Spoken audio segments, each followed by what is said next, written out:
Good morning everyone. ये practice set number 220 है UPPSC PCS के लिए।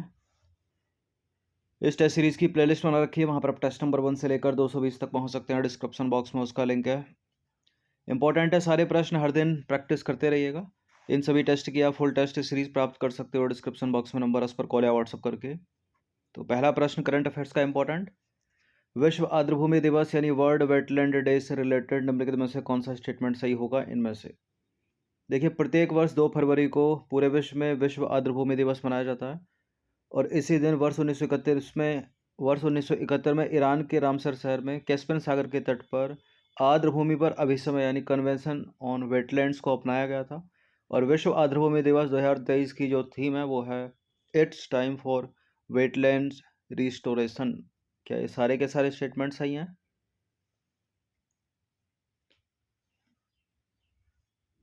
बिल्कुल, ये तीनों के तीनों स्टेटमेंट करेक्ट हैं, तो डी है इसका आंसर। देखिए, प्रत्येक वर्ष 2 फरवरी को मैच करने के लिए पूछ लेता है। पूरे विश्व में विश्व आर्द्रभूमि दिवस यानी वर्ल्ड वेटलैंड डे मनाया जाता है और इसी दिन वर्ष 1971 में ईरान के रामसर शहर में कैस्पियन सागर के तट पर आर्द्रभूमि पर अभिसमय को अपनाया गया था। विश्व आर्द्रभूमि दिवस पहली बार 2 फरवरी 1997 को रामसर सम्मेलन के 16 वर्ष पूरे होने पर मनाया गया था। बात करें आर्द्रभूमि की यानी वेटलैंड्स की, तो विश्व के कुछ सबसे नाजुक और संवेदनशील पारिस्थितिक तंत्र हैं जो पौधों एवं पशुओं के लिए अद्वितीय आवास तथा विश्व भर में लाखों लोगों को आजीविका प्रदान करते हैं। देखिए, इस दिवस का आयोजन लोगों और हमारे ग्रह हेतु आर्द्रभूमि की महत्वपूर्ण भूमिका के बारे में वैश्विक जागरूकता बढ़ाने के लिए किया जाता है। और वर्तमान में भारत में कुल कितनी 75 वेटलैंड साइट ऐसी हैं जो रामसर साइट्स में शामिल हैं। ये नंबर इस पर कॉल या व्हाट्सएप करके फुल टेस्ट सीरीज प्राप्त कर सकते हो आप। और विश्व आर्द्रभूमि दिवस 2023 की थीम पूछे तो it's time for wetlands restoration. Mishti पहल निम्नलिखित में से किससे संबंधित है? मैंग्रोव से, मृदा से, अवसंरचना से या प्रवाल भित्ति यानी कोरल रीफ से? देखिए, मैंग्रोव से संबंधित है, ऑप्शन नंबर ए है इसका आंसर। तो केंद्रीय बजट 2023-24 में समुद्र तट के किनारे और लवणीय भूमि पर मैंग्रोव वृक्षारोपण के लिए तटीय पर्यावास एवं ठोस आमदनी हेतु मैंग्रोव पहल की घोषणा की गई। इससे पहले भारत UNFCCC COP27 के दौरान लॉन्च किए गए जलवायु के लिए मैंग्रोव गठबंधन में शामिल हुआ था। देखिए, मैंग्रोव जो है ग्रह की सतह के केवल 0.1% हिस्से को कवर करते हैं। वे संभावित रूप से स्थलीय वनों की तुलना में प्रति हेक्टेयर 10 गुना अधिक कार्बन स्टोर कर सकते हैं। वे तूफान के खिलाफ एक प्राकृतिक बाधा के रूप में कार्य कर तटीय समुद्रों की रक्षा करते हैं। सुंदरवन देख सकते हो आप। और भारत वन स्थिति रिपोर्ट 2021 के अनुसार भारत का कुल मैंग्रोव क्षेत्र 4,992 वर्ग किलोमीटर है। ठीक है। देखिए, भारत ने पिछली शताब्दी के दौरान अपने मैंग्रोव कवर का 40% खो दिया। ठीक है, 40% हिस्सा खो दिया मैंग्रोव का। और केरल ने पिछले 3 दशकों में अपने मैंग्रोव का 95% हिस्सा खोया है। तो ये करेक्ट है। अंतरिक्ष मलबा, ठीक है, यूपीएससी के लिए बड़ा इंपॉर्टेंट टॉपिक होते हैं ऐसे, और स्टेट पीसीएस के लिए भी याद रखिए। अंतरिक्ष मलबा के संदर्भ में निम्नलिखित कथनों में से कौन सा कथन सही है?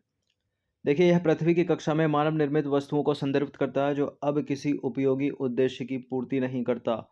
इसमें रॉकेट, निष्क्रिय उपग्रह, अंतरिक्ष निकायों के टुकड़े और एंटी सैटेलाइट सिस्टम से उत्पन्न मलबा शामिल होता है। कैसलर सिंड्रोम अंतरिक्ष में वस्तुओं और मलबे की अत्यधिक मात्रा को संदर्भित करता है। ठीक है, जब अंतरिक्ष में बिना किसी काम की वस्तुएं, ठीक है, जैसे कि निष्क्रिय सैटेलाइट हो गया, रॉकेट के टुकड़े, ठीक है, और भी चीज़ों के टुकड़े जो घूम रहे हैं, उसको कैसलर सिंड्रोम कहते हैं। बिल्कुल, ये तीनों के तीनों स्टेटमेंट यहाँ पर करेक्ट हैं, तो डी है इसका आंसर। ठीक है। 2013 में एक साइंस फिक्शन मूवी आई थी ग्रेविटी, ऑस्कर अवार्ड भी मिला था उसको, बड़ी अच्छी मूवी है वो।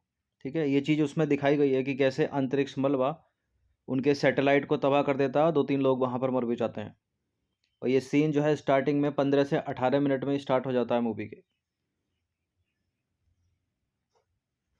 देखिए, अंतरिक्ष मलबा जो है पृथ्वी की कक्षा में मानव निर्मित वस्तुओं को संदर्भित करता है, जो अब किसी उपयोगी उद्देश्य की पूर्ति नहीं करता। अंतरिक्ष मलबे में प्रयोग किए गए रॉकेट, निष्क्रिय उपग्रह, अंतरिक्ष निकायों के टुकड़े और एंटी सैटेलाइट सिस्टम से उत्पन्न मलबा शामिल होता है। ठीक है। तैरता हुआ अंतरिक्ष मलबा परिचालन उपग्रहों हेतु संभावित खतरा है, क्योंकि इन मलबों से टकराने से उपग्रह जो है नष्ट हो जाते हैं, और यही चीज़ दिखाई गई है उस मूवी में। देखिए, कैसलर सिंड्रोम जो है अंतरिक्ष और वस्तुओं और मलबे की अत्यधिक मात्रा को संदर्भित करता है। अगर पूछ ले कि कैसलर सिंड्रोम क्या है, ठीक है, तो एक ऑप्शन ये हो सकता है आंसर में, अंतरिक्ष में वस्तुओं और मलबे की अत्यधिक मात्रा, निष्क्रिय वस्तुओं की। क्वेश्चन नंबर 4 पर आ जाइए। हाल ही में चर्चा में रहे एमबी गंगा विलास के संदर्भ में निम्नलिखित कथनों में से कौन सा सही है? देखिए, यह विश्व की, न केवल भारत, न केवल एशिया, बल्कि विश्व की सबसे लंबी नदी क्रूज है। इसका प्रबंधन निजी ऑपरेटरों द्वारा किया जाएगा और यह गंगा नदी के तट पर 40 ऐतिहासिक स्थलों को जोड़ेगा। अगर 40 की जगह 45 होंगे, 50 होंगे, 100 होंगे, तो तीसरा स्टेटमेंट इनकरेक्ट हो जाएगा, लेकिन ये करेक्ट है।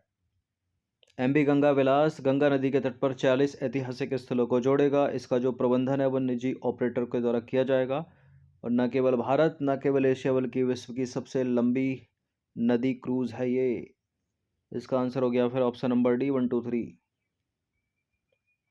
तो हाल ही में भारत के प्रधानमंत्री ने वाराणसी में विश्व की सबसे लंबी नदी क्रूज एमबी गंगा विलास को हरी झंडी दिखाकर रवाना किया, और इस आयोजन के दौरान भारत के प्रधानमंत्री ने वाराणसी में टेंट सिटी का भी उद्घाटन किया तथा कई अन्य अंतर्देशीय जलमार्ग परियोजनाओं की आधारशिला रखी। क्रूज का प्रबंधन निजी ऑपरेटरों के द्वारा किया जाएगा। जहाज रानी, बंदरगाह और जलमार्ग मंत्रालय के अंतर्गत भारतीय अंतर्देशीय जलमार्ग प्राधिकरण ने परियोजना का समर्थन किया है। देखिए, यह जो नदी क्रूज है, महाबोधि मंदिर, हजारदुआरी पैलेस, कटरा मस्जिद, बोध गया, चंदानगर चर्च, चार बंगला मंदिर और अन्य सहित गंगा नदी के तट पर 40 ऐतिहासिक स्थलों को जोड़ेगा। तो तीसरा स्टेटमेंट सही हो गया। देखिए, गंगा नदी पर राष्ट्रीय जलमार्ग 1 तथा ब्रह्मपुत्र नदी पर राष्ट्रीय जलमार्ग 2 को जोड़ने के अलावा ये जो क्रूज है वो 27 नदी प्रणालियों को जोड़ेगा। हल्दिया और इलाहाबाद के बीच गंगा भागीरथी हुगली नदी प्रणाली को वर्ष 1986 में राष्ट्रीय जलमार्ग 1 घोषित किया गया था। देखिए, विश्व धरोहर स्थलों, राष्ट्रीय उद्यानों, नदी घाटों, बिहार में पटना, झारखंड में साहेबगंज, पश्चिम बंगाल में कोलकाता, बांग्लादेश में ढाका तथा असम में गुवाहाटी जैसे प्रमुख शहरों सहित 50 पर्यटन स्थलों की यात्रा के साथ 51 दिनों की क्रूज की योजना बनाई गई है। ठीक है, तो सबसे बड़ी है ये। क्वेश्चन नंबर 5 पर आ जाइए। क्लोज्ड इकोनॉमी यानी बंद अर्थव्यवस्था एक ऐसी अर्थव्यवस्था है जिसमें क्या होता है इनमें से? पैसे की आपूर्ति पूरी तरह से नियंत्रित है, घाटे की वित्त व्यवस्था होती है, केवल निर्यात होता है, ना निर्यात होता ना आयात होता। क्लोज्ड इकोनॉमी बंद अर्थव्यवस्था है तो ना निर्यात होगा ना आयात होगा। यह प्रश्न बहुत पूछा गया है, हर एग्जाम में पूछा गया है। देखिए, एक बंद अर्थव्यवस्था वह है जिसमें बाहरी अर्थव्यवस्थाओं के साथ कोई व्यापारिक गतिविधि नहीं होती है, इसलिए बंद अर्थव्यवस्था पूरी तरह से आत्मनिर्भर है, जिसका अर्थ है कि कोई भी आयात देश में नहीं आता है और कोई भी निर्यात देश से बाहर नहीं जाता है। बंद अर्थव्यवस्था वह स्थिति है जिसमें कोई देश किसी दूसरे देश से वस्तुओं और सेवाओं का आयात एवं निर्यात नहीं करता। बंद अर्थव्यवस्था का मुख्य उद्देश्य अपने देश के निवासियों की आवश्यकता को पूरा करना होता है। देखिए, वास्तविक रूप से आज के समय में किसी भी देश में बंद अर्थव्यवस्था नहीं है। सिर्फ ब्राज़ील एक ऐसा देश है जो बंद अर्थव्यवस्था के काफ़ी करीब है, जो दूसरे देशों से अन्य देशों की तुलना में वस्तुओं का बहुत कम आयात करता है। और वर्ष 1991 तक भारत की अर्थव्यवस्था भी एक बंद अर्थव्यवस्था थी। आज के दौर में जब जनसंख्या इतनी बढ़ गई है और लोगों की आवश्यकताएं भी बढ़ गई हैं, तो बंद अर्थव्यवस्था एक कारगर अर्थव्यवस्था नहीं रह गई। क्वेश्चन नंबर 6 पर आ जाइए। करंट अफेयर्स का ये प्रश्न है, और प्रश्न है कि वॉइस ऑफ ग्लोबल साउथ 2023 शिखर सम्मेलन के संदर्भ में निम्नलिखित कथनों पर विचार कीजिए। भारत को इस शिखर सम्मेलन की मेजबानी मिली है। 2 दिवसीय सम्मेलन है ये। तो इसकी मेजबानी भारत द्वारा की गई, ये सही है बात। और इसकी थीम भी थी एक, और थीम है आवाज़ की एकता, उद्देश्य की एकता। और ग्लोबल साउथ जो है व्यापक रूप से एशिया, अफ्रीका और दक्षिण अमेरिका के देशों को संदर्भित करता है। बताइए कौन कौन सा सही है। चलिए पहला तो करेक्ट है, लेकिन इसमें कोई ऐसा ऑप्शन नहीं है कि केवल एक वाला हो, यानी एक से अधिक उत्तर होगा यहाँ पर। थीम भी सही है इसकी, आवाज़ की एकता, उद्देश्य की एकता। क्या ग्लोबल साउथ व्यापक रूप से एशिया, अफ्रीका और दक्षिण अमेरिका के देशों को संदर्भित करता है, या उत्तरी अमेरिका भी होगा यहाँ पर? ग्लोबल साउथ व्यापक रूप से एशिया, अफ्रीका और दक्षिण अमेरिका के देशों को ही संदर्भित करता है, तो तीसरा भी करेक्ट हो गया, तो डी है इसका आंसर। देखिए, ग्लोबल साउथ शब्द का प्रयोग मोटे तौर पर उन देशों के संदर्भ में होना शुरू हुआ जो औद्योगिकरण के दौर से बाहर रह गए थे और पूंजीवाद एवं साम्यवादी देशों के साथ विचारधारा का टकराव रखते थे, जिसे शीत युद्ध ने प्रबल किया था। इसमें अधिकांशतः एशिया, अफ्रीका और दक्षिण अफ्रीका के देश शामिल हैं, दक्षिण अमेरिका के देश शामिल है, तो तीसरा वाला स्टेटमेंट सही हो गया। देखिए, पश्चिम को संतुलित करने के प्रयासों में और उत्तर पर नज़र रखते हुए भारत दक्षिण को साधने की उम्मीद कर रहा है, और हाल ही में भारत की मेजबानी में आयोजित 2 दिवसीय वर्चुअली रूप से संपन्न हुआ ये। ठीक है, voice of the global south 2023 शिखर सम्मेलन, इसकी थीम आवाज़ की एकता, उद्देश्य की एकता थी। यह वैश्विक व्यवस्था के संवाद में भारत द्वारा एक और पहलू जोड़ने का प्रयास है। देखिए, इस फोरम ने वैश्विक दक्षिण या ग्लोबल साउथ से मूल्यवान इनपुट प्रदान किया, जो दिल्ली में G20 शिखर सम्मेलन 2023 के सफल आयोजन के लिए भारत की महत्वाकांक्षा को सुगम बना सकता है। और यह फोरम भारत को उन राष्ट्रों के वैश्विक समूह के साथ फिर से संबद्ध करने का भी प्रयास है जो शीत युद्ध की समाप्ति के बाद से भारतीय विदेश नीति के रडार से गायब हो गए थे। क्वेश्चन नंबर 7 पर आ जाइए। पॉलिटी का प्रश्न है ये, भारतीय संविधान के किस अनुच्छेद के तहत परिसीमन आयोग, बड़ा इंपॉर्टेंट टॉपिक है, ठीक है, इसके कार्य बारे पूछ लेते हैं एग्जाम में। परिसीमन आयोग का गठन जो है किया जाता है, कौन सा अनुच्छेद है वो? राष्ट्रपति की संविधान की शक्ति, अनुच्छेद 72, इसको तो हटा दीजिए। अनुच्छेद 82 में है परिसीमन आयोग का वर्णन, ऑप्शन नंबर डी है इसका आंसर।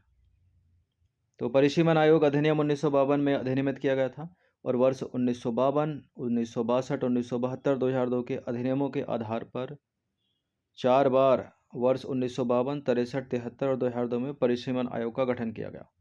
देखिए, परिसीमन आयोग प्रत्येक जनगणना के बाद संसद द्वारा परिसीमन अधिनियम लागू करने के बाद अनुच्छेद 82 के तहत गठित एक स्वतंत्र निकाय है। ठीक है, और इसके द्वारा दिए गए जो निर्णय होते हैं वो भारत के किसी भी न्यायालय में उनको चुनौती नहीं दी जा सकती। ठीक है, अंतिम निर्णय होता है वो, ना सुप्रीम कोर्ट में, ना किसी स्टेट के हाई कोर्ट में। क्वेश्चन नंबर 8 पर आ जाइए। निम्नलिखित में से किसके अंतर्गत वन क्षेत्रों में स्थायी कृषि वानिकी का अभ्यास करने के लिए केंद्रीय अनुमति को आवश्यक कर दिया गया तथा इसके उल्लंघन को एक आपराधिक कृत्य माना गया है? प्रश्न समझ में आया? देखिए, यदि आप वन क्षेत्रों में स्थायी कृषि वानिकी का प्रयास करते हैं और आपने सेंट्रल गवर्नमेंट से परमिशन नहीं ली है, कोई परमिट नहीं लिया है और ऐसे ही घुस गए हो, ठीक है, और उसका उल्लंघन कर रहे हो, तो आपके खिलाफ दंडनीय कार्यवाही होगी। ठीक है, आपराधिक कृत्य माना जाएगा वो। किसके तहत, किस अधिनियम के तहत? भारतीय वन नीति 1952 के तहत, वन संरक्षण अधिनियम 1980 के तहत, राष्ट्रीय वन नीति 1988 के तहत, या राष्ट्रीय वनीकरण कार्यक्रम के तहत? वन क्षेत्रों में स्थायी कृषि वानिकी का अभ्यास करने के लिए केंद्रीय अनुमति आवश्यक है, वन संरक्षण अधिनियम 1980 के तहत। ऑप्शन नंबर बी है इसका आंसर। तो वन संरक्षण अधिनियम 1980, इसमें निर्धारित किया गया कि वन क्षेत्रों में स्थायी कृषि वानिकी का अभ्यास करने के लिए केंद्रीय अनुमति आवश्यक है। उल्लंघन किया, परमिट प्राप्त नहीं किया तो आपराधिक कृत्य माना जाएगा और दंडनीय कार्यवाही होगी। देखिए, भारतीय वन नीति 1952 की बात करें तो यह औपनिवेशिक वन नीति का सरल विस्तार था। इस अधिनियम में समग्र वन क्षेत्र को कुल भूमि क्षेत्र के 1/3 तक बढ़ाने की आवश्यकता पर जोर दिया गया। और राष्ट्रीय वन नीति 1988 क्या है? राष्ट्रीय वन नीति का अंतिम उद्देश्य प्राकृतिक विरासत के रूप में वनों के संरक्षण के माध्यम से पर्यावरण स्थिरता और पारिस्थितिक संतुलन बनाए रखना था। और राष्ट्रीय वनीकरण कार्यक्रम की बात करें तो इसे निम्नलिखित वन भूमि के वनीकरण के लिए वर्ष 2000 में लागू किया गया। इसमें पर्यावरण, वन एवं जलवायु परिवर्तन मंत्रालय द्वारा कार्यान्वित किया जाता है। इसे पर्यावरण, वन मंत्रालय और जलवायु परिवर्तन द्वारा कार्यान्वित किया जा रहा है राष्ट्रीय वनीकरण कार्यक्रम को। क्वेश्चन नंबर 9 पर आ जाइए। भारत के विभिन्न राज्यों में शहीद दिवस क्यों मनाया जाता है? ठीक है, प्रश्न क्या कह रहा है? विभिन्न राज्यों में मनाया जाता है, यानी अलग अलग कुछ खास चीज़ें हुई होंगी। ठीक है, या हमारे क्रांतिकारियों ने महत्वपूर्ण योगदान दिया होगा जो अलग अलग स्टेट से संबंधित होंगे। यह दिन 1857 के विद्रोह में मारे गए सभी लोगों के योगदान को चिन्हित करने के लिए मनाया जाता है। उड़ीसा इस दिन को प्रसिद्ध स्वतंत्रता सेनानी लाला लाजपत राय को उनकी पुण्यतिथि पर याद करने के लिए मनाता है और महात्मा गांधी की पुण्यतिथि के रूप में भी शहीद दिवस को मनाया जाता है। उपरोक्त सारे के सारे बिल्कुल ये तीनों के तीनों हैं। ऑप्शन नंबर डी है इसका आंसर। तो 30 जनवरी 2023 को भारत ने उन सभी स्वतंत्रता सेनानियों को श्रद्धांजलि अर्पित करने के लिए शहीद दिवस मनाया जिन्होंने देश के लिए बलिदान दिया था। और इस दिन को बापू यानी महात्मा गांधी की पुण्यतिथि के रूप में भी चिन्हित किया गया। भारत में शहीद दिवस या सर्वोदय दिवस वर्ष में कई बार मनाया जाता है। जैसे कि 13 जुलाई की बात करें तो जम्मू कश्मीर के महाराजा हरि सिंह के शासन के खिलाफ प्रदर्शन करते समय मारे गए लोगों को याद करने के लिए कश्मीर 13 जुलाई को शहीद दिवस के रूप में मनाता है। 17 नवंबर की बात करें तो उड़ीसा इस दिन को प्रसिद्ध स्वतंत्रता सेनानी लाला लाजपत राय को उनकी पुण्यतिथि पर याद करने के लिए मनाता है। तो तीनों के तीनों स्टेटमेंट सही होते हैं, डी है उसका आंसर। कैल्प वन पर हम चर्चा कर चुके हैं, आंसर ही बता दिया। बताइए एक्लोनिया रेडिएटा क्या है? दक्षिणी गोलार्ध की एक प्रमुख कैल्प प्रजाति, उत्तरी गोलार्ध की एक प्रमुख शैवाल प्रजाति, कछुए की एक प्रमुख प्रजाति, इनमें से कोई नहीं। एक्लोनिया रेडिएटा एक कैल्प प्रजाति है, दक्षिणी गोलार्ध की एक प्रमुख कैल्प प्रजाति। ठीक है, यानी कई देश आएंगे उसमें। ये अपनी सुंदर सी पृथ्वी वी से एक रेखा खींच दी जाए, 0 डिग्री ऊपर का हो गया उत्तरी गोलार्ध, नीचे का हो गया दक्षिणी गोलार्ध की एक प्रमुख कैल्प प्रजाति है। तो ऑप्शन नंबर ए है इसका आंसर। देखिए एक्लोनिया रेडिएटा जो कि दक्षिणी गोलार्ध की एक प्रमुख कैल्प प्रजाति है, जलवायु परिवर्तन के प्रति संवेदनशील पाई गई है, जिसमें विशेष रूप से भूमध्य रेखा यानी इक्वेटर लाइन के निकटवर्ती क्षेत्रों में है। ये तापमान में वृद्धि, पूर्वी ऑस्ट्रेलियाई तटरेखा के आसपास इन प्रजातियों की आबादी में गिरावट का कारण बन रही है। ठीक है, यानी ग्लोबल वार्मिंग, तथा भविष्य में वैश्विक स्तर पर इसमें और अधिक गिरावट आने की संभावना है। तो 10 प्रश्न ऐड किए गए थे इसमें। इन सभी टेस्ट का फुल टेस्ट PDF भी प्राप्त कर सकते हो। ये नंबर है, इस पर कॉल या व्हाट्सएप करके पेड ग्रुप से आप जुड़ सकते हैं। हर दिन प्रैक्टिस करते रहिएगा। धन्यवाद।